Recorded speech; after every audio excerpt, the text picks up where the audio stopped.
Right, hello everybody. I have another tea video for you. This time I am going to, let's zoom in. I'm going to review this, what is it called? Dream Scene Smuggler. Right, and this is a raw puerh as well. And I have the brewing parameters here. So it should be 95 degrees water, 5 grams per 100 ml. I will just use my eye, and I'm supposed to get some flower notes like chocolate milk, so I'm guessing I will get some creamy notes. Wet mountain rocks, I don't know what's wrong with the rocks down here, how do they taste different, but never mind. Sorry, I'm just being a little bit of a smartass. And apple and black pepper. So, to boil it down, I should have some sort of flowery, creamy, peppery notes with a hint of some sort of rock taste. Let's dive in. So, I will try to keep this video even shorter. I know, to apologize about this. What I am going to do though, in about a week time, I will create a video about the playground rendezvous. So at the moment I just have the Birdzilla mat, how I like to call it, a Mayleaf tea towel, basic setup, and I use this mug as wastewater holder, whatever. I just pour stuff there. So yeah, I am planning to create a video in like a week time about the playground rendezvous. That will be like a proper long video. I will have the tray here, I will have all the toys, tea pets, everything, and I will take that tea into pieces. So probably that will be like an hour long video. To apologize about it in advance. But this one I'm trying to keep it as short as possible because I don't have much time today. Otherwise it's so hard to take it out. This is a big lump, so maybe don't use that big lump. Take it out so it's not annoying. What I can see, what I can see with this tea though, the leaves are really big. I mean, just look at the size of this. I really should have white jumpers on, but if I zoom in,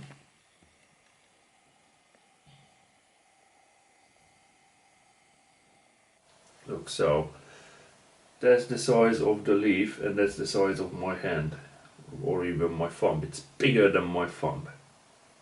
Where should I put it? There you go. It's bigger than my thumb. Huge, massive leaves.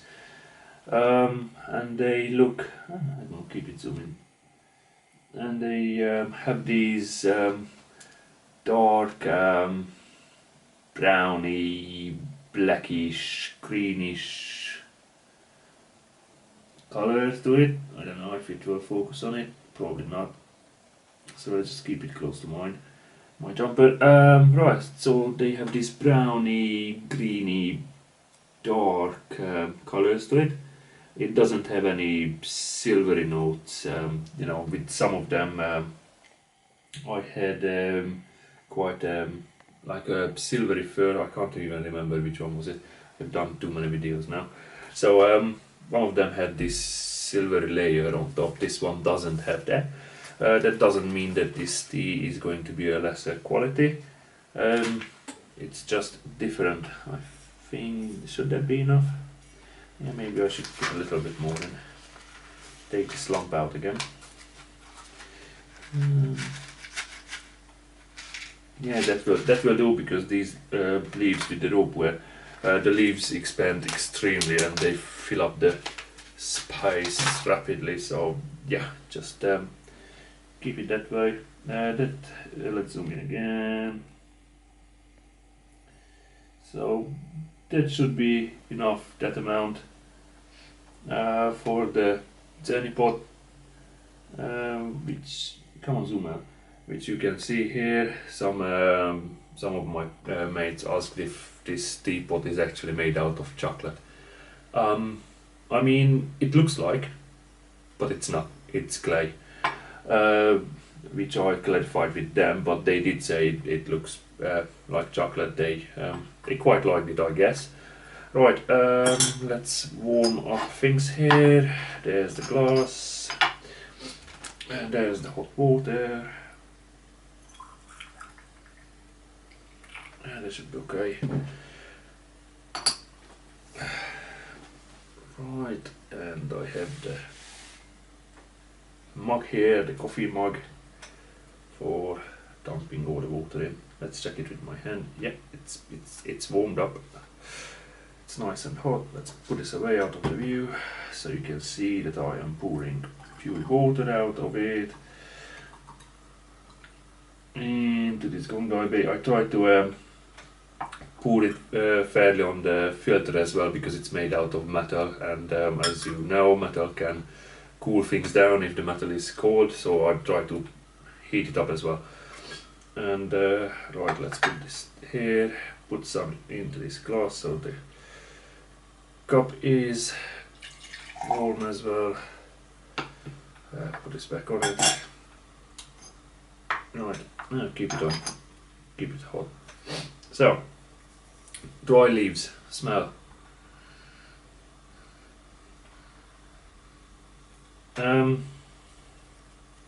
Pretty much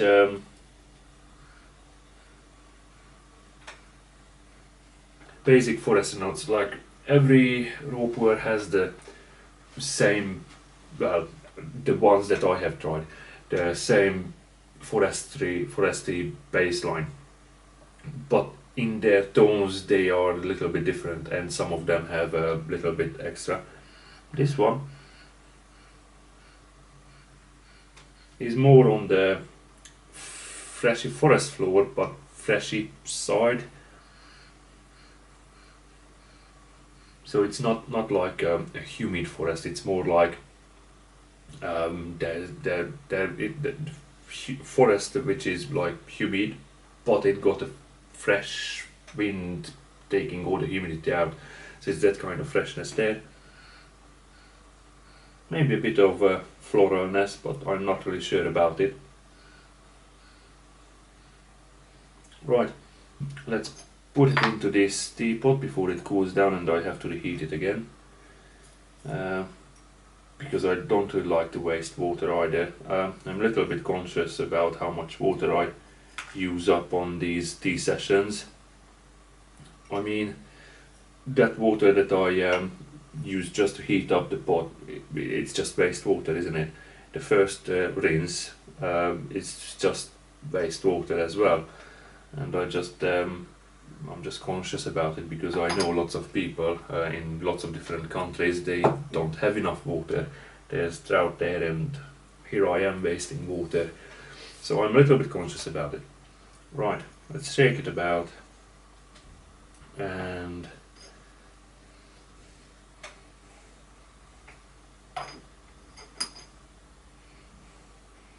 okay, I can't really smell anything through the lid.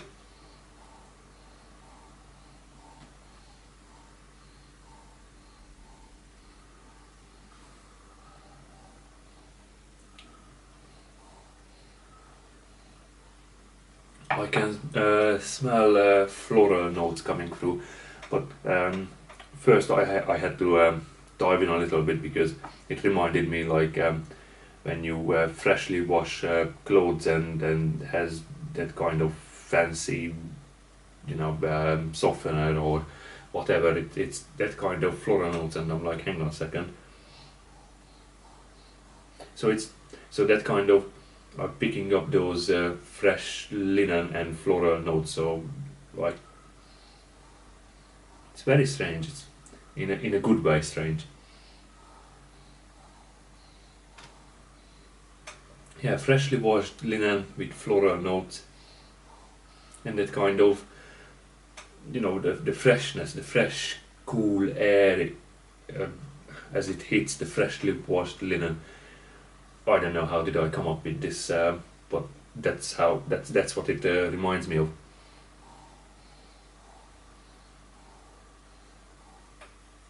Excellent. Let's rinse it. before this cools down. Mind you, I like this kettle because it holds the temperature quite well. Okay, where's the lid? There's the lid. There's the water, goes everywhere. Let's rinse it.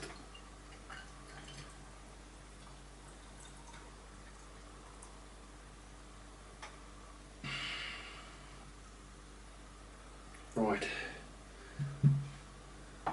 Smell. Yeah, that fresh linen comes through straight. The one that I just described. But I have that foresty notes coming through, whereas with the dry leaves. But I'm guessing with the heat, the floral notes just come through even more, and that's what reminds me of the freshly washed linen.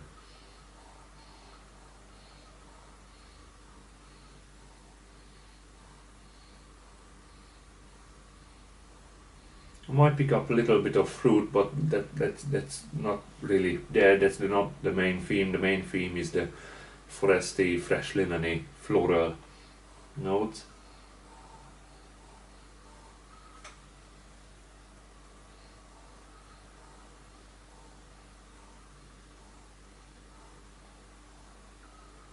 Maybe there's some sort of, as it cools down, some sort of creaminess coming in, but it's a little bit, it's not like creamy like custard, but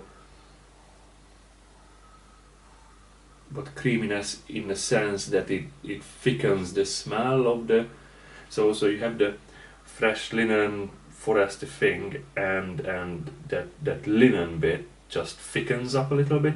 It's very weird to describe, but I know.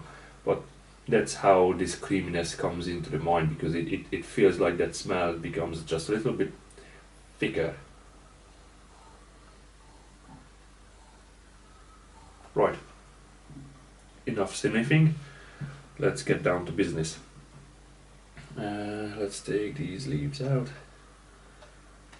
And put this away here. There. Wipe this a little bit, because I don't want the liquid to overflow, because although I have this tray, which I got with the Amazon pot, it has a little bit of edge, but not much, so it's not really like proper tea tray. It's more for traveling, really. You can put your things there. Right, let's pour this water away before I do my first brew. Will it fit there? Yes. There you go. In the coffee mug. Put it there. What did it say? 15 seconds for the first brew. That shouldn't be a problem. I can count to 15. I guess. I hope. So, let's go together. 1, 2, 3, 4, 5, 6, 7, 8, 9, 10, 11, 12, 13, 14, 15. Yay! I can count to 15. Brilliant. Let's see.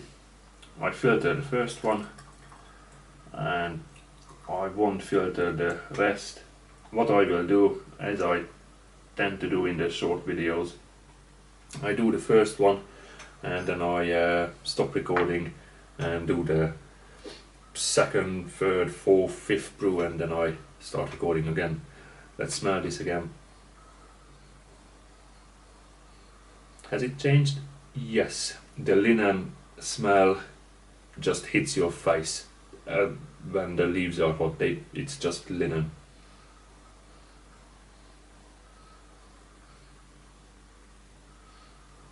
It also reminds me that a certain brand that I don't want to name, certain brand for washing that my late grandmother used to use. I know it's not really a very nice way to describe the smell of the tea, but there are so many different brands to wash linen with, or your clothes, but that certain kind was giving different, I don't know, maybe it was naturally in smell, and all you got was just the freshly washed linen smell, I don't know, but That's what it reminds me of. Right. Let's see. Oh, this is hot. Let's zoom in so you can see the color as well against my grey jumper. So you have to think about that the light comes from that direction, and I have grey jumper on. So that's the color of the liquor. It's very pale. When I look at it from above as well, it is very pale in color, and it is this golden yellowish, but it is very clear, very pale. It's easy to see through. Not much to it really to say. Let's see. First impression, apart from being hot. Let's just help it with blowing it away so I can actually taste it instead of burning my tongue.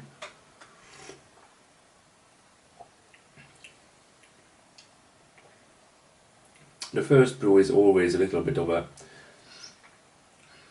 cautionary one because it's the first brew, the leaves didn't open up enough, so it won't be that thick.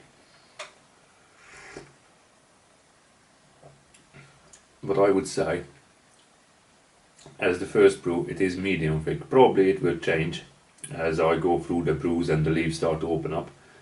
And yeah, but at this moment I would say it's medium.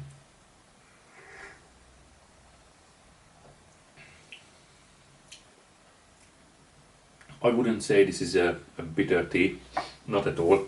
I can't taste too many minerality or bitterness or whatever coming through.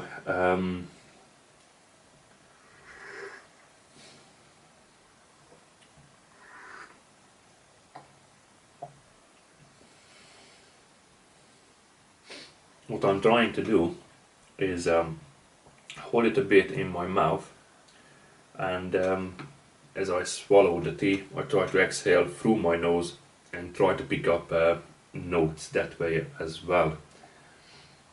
Right, so as I exhale through my nose, I can pick up the rocks, the smell of the rocks, taste of the rocks.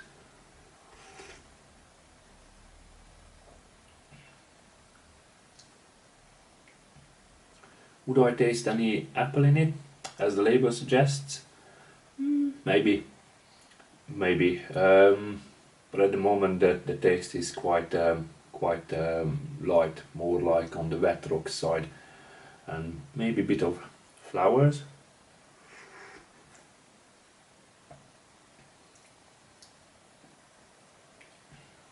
This tea is very easy to drink. It's not too harsh on your tongue. It's not. It doesn't have that really pulling effect like the day drinking diva. But this is still the first brew. What else?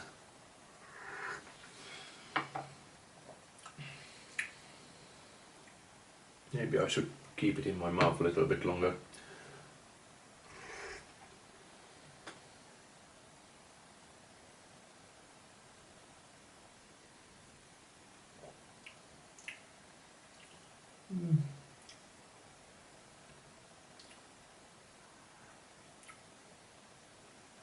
There's some sort of something that might remind me a little bit of creaminess there, but not much at the moment. Look, I don't really want to rush through this, but I'll try to keep it short. What I will do a couple more brews, as I said, and then I will start recording again, and then I will have a better idea what can I taste. Can I taste light chocolate milk, the wet mountain rocks?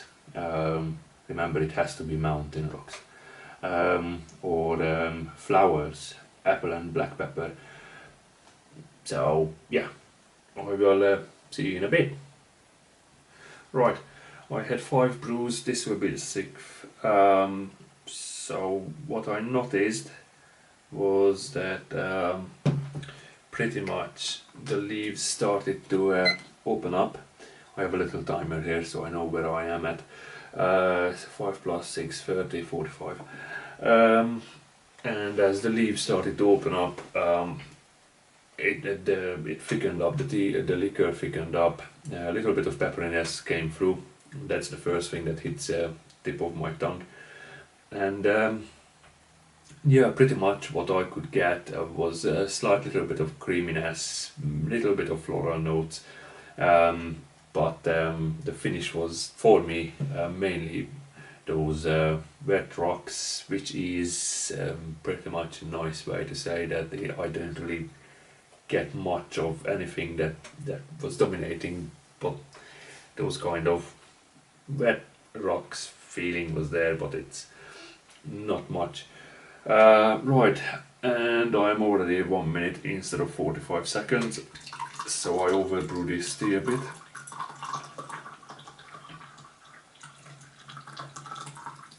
Right, as you can see, or maybe you can't see, the liquor darkened up a little bit, and obviously the leaves opened up, so probably when you want to rinse it, maybe leave it in the rinse for a little bit longer, so you have a little bit better first brew.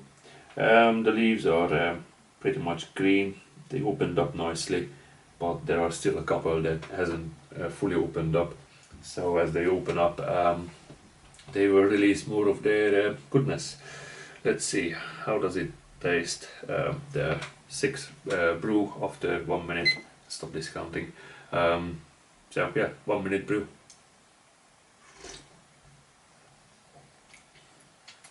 A little bit of pepperiness hits my tongue straight away.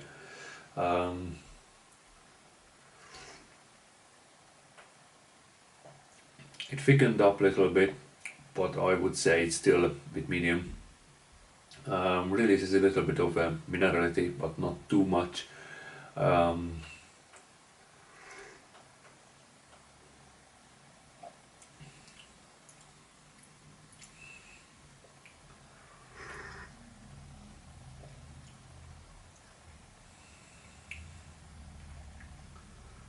There's a little bit of vegetation taste in it, the greeniness.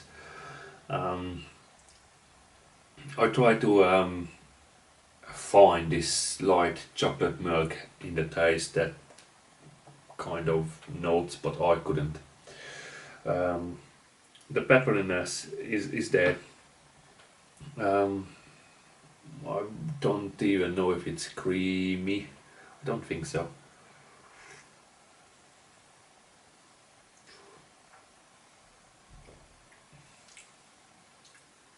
No, I can't taste creaminess. Oh, hang on.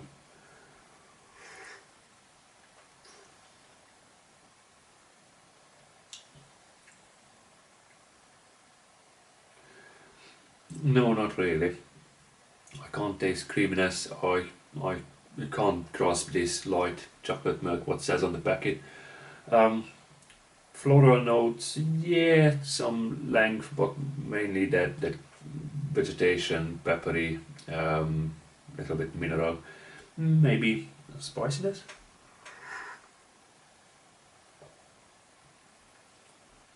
Maybe a little bit of a spiciness, but apart from that, as I finish off the tea, all I have left with this wet rock taste. I don't know if it's mountain rock or anything, but it's that wet rock taste that that stays with me in the finish.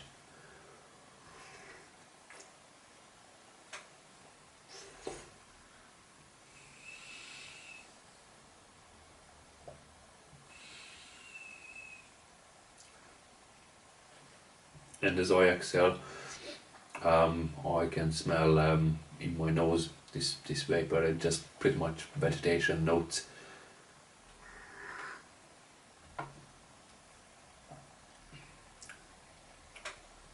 Overall, the tea, it gives you a little bit of uplifting, not too much of a tea drunkenness, but just a little bit of get going, but not as much as the day drinking diva.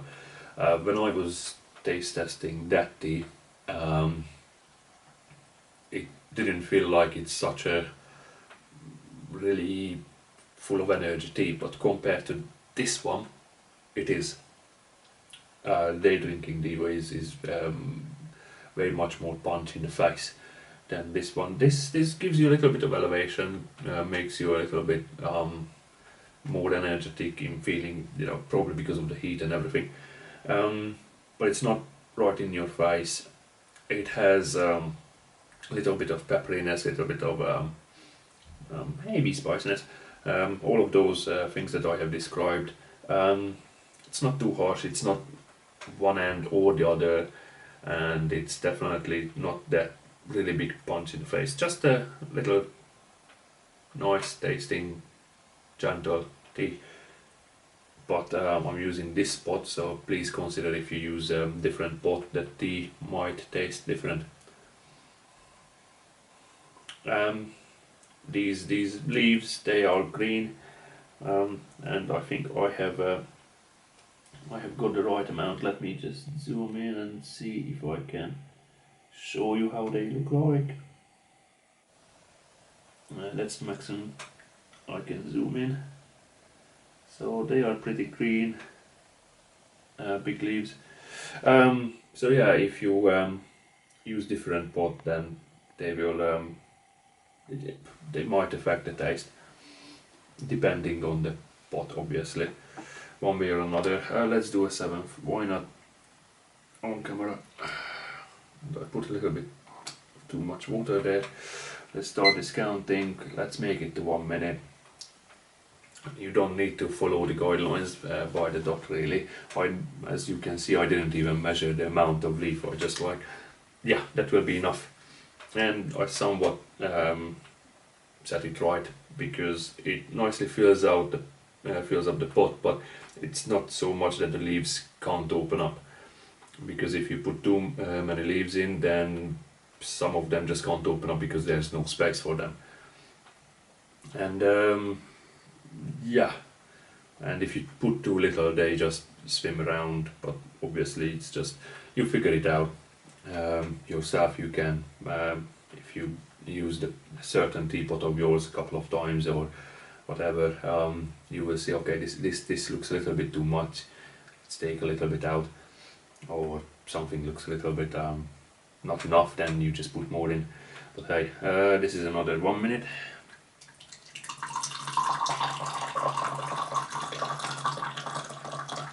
And the reason I have done this 7th brew, it's not mainly because of the taste, but I just want to see how the smell of the leaves change. And yeah, let's shake them about a little bit, shake them up,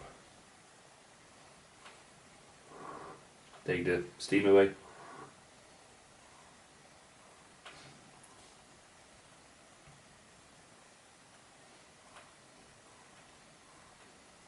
Yeah, when it's hot, it kept its fresh linen smell. It's not as strong as the 1st and 2nd brew, obviously. But that's what dominates the smell even after the 7th brew. Right, that's all I really wanted to say about this tea. Thank you for watching this video, and stay tuned for the next one, because the next one will be a long video about the playground rendezvous, because I will take the tea pretty much into pieces. I try to analyze it down to its very basics. What I can taste it, I will have, you will see. Stay tuned. Thank you very much, and see you next time. Bye.